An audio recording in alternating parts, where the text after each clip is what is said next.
ತಮ್ಮ ನಿಲುವು ಅಥವಾ ಯಾರ ಮೇಲಾದರೂ ತಮ್ಮ ಮಗಳೀಗ ಕಾಣೆಯಾದಂತಹ ಬಗ್ಗೆ ಯಾರ ಮೇಲಾದರೂ ತಮಗೆ ಅನುಮಾನ ಇದೆಯಾ ಅಂತೇಳಿ ಅದನ್ನು ಯಾರ ಮೇಲ ಅಧಿಕಾರಿಗಳ ಜೊತೆ ಹೇಳಿದ್ರ ಹೇಗೆ? ನಾನು ಯಾರ ಮೇಲೇನೂ ಅನುಮಾನ ಇದೆ, ಯಾರ ಮೇಲೇನೂ ಇದಿದೆ ಅಂತ ನಾನು ಎಲ್ಲೂ ಹೇಳ್ಕೊಂಡಿಲ್ಲ. ನಾನು ಯಾವುದನ್ನು ಹೇಳ್ತಾನೂ ಇಲ್ಲ.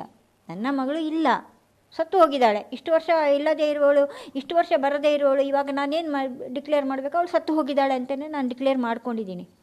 ಅದು ನನ್ನ ಆತ್ಮಕ್ಕೆ ಗೊತ್ತು. ಬೇರೆಯವರಿಗೆ ಏನು ಅನ್ನಿಸ್ತದೋ ಗೊತ್ತಿಲ್ಲ. ನನ್ನ ಆತ್ಮಕ್ಕೆ ನನ್ನ ಮಗಳು ಇಲ್ಲ ಅನ್ನೋದು ನನಗೆ ಗೊತ್ತಾಗಿದೆ. ಯಾಕೆಂದರೆ ದಿನ ಬೆಳಗಾದರೆ ದಿನ ರಾತ್ರಿ ಆದರೆ ನಾನು ಮಾನಸಿಕವಾಗಿ ನಾನು ಇದು ಮಾಡ್ತಾ ಇದ್ದೀನಿ.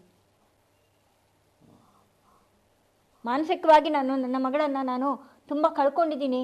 ನನ್ನ ಮಗಳು ಇವತ್ತಿಲ್ಲ. ನಾನು ತುಂಬ ಕೊರಗಿನಲ್ಲಿದ್ದೀನಿ. ಇವಾಗ ಹೇಗೆ ಒಂಟಿಯಾಗಿ ಬದುಕ್ತಾ ಇದ್ದೀನಿ. ಇದ್ದಿದ್ರೆ ನಾನು ಇವತ್ತು ಬದುಕ್ತಿರ್ಲಿಲ್ವಾ, ಅವಳು ನನ್ನ ನೋಡ್ಕೊಳ್ತಿರ್ಲಿಲ್ವಾ ಅನ್ನುವಂಥ ಒಂದು ಇದಿತ್ತು. ಇದ್ದಿದ್ದು ಸತ್ಯ, ನನ್ನ ಮಗಳು ಹುಟ್ಟಿದ್ದೂ ಸತ್ಯ.